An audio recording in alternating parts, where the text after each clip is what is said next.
we can go and invest money in billboards and Facebook ads and Google and all of these things. And I'm not an expert in marketing either. But what I do know is I'm investing that money with the intention of getting more and more and more leads. I want to scale this thing. Mm-hmm. And it brings me back to that forecasting thing. And I think that's a spot where contractors are falling short. And I'd love your opinion on it.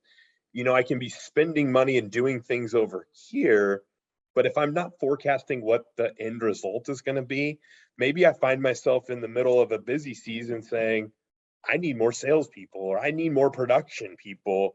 How important when I'm thinking about my finances and my budget is it to understand that I'm probably going to need more bodies to fulfill this scale, and I need to get that at least in the forecast. Is that something that you see contractors struggle to do?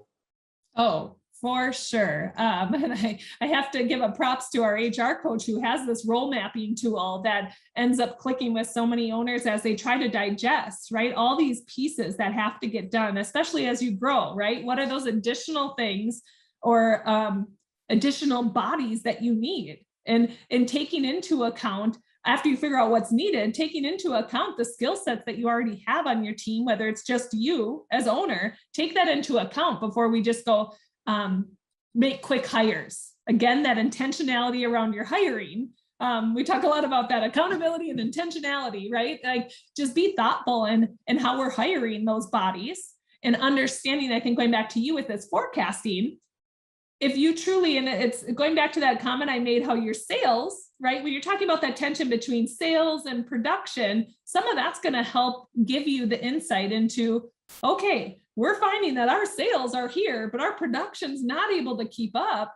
That's going to be able to help identify with you, is it just the wrong person in the wrong seat, or do we just need another body?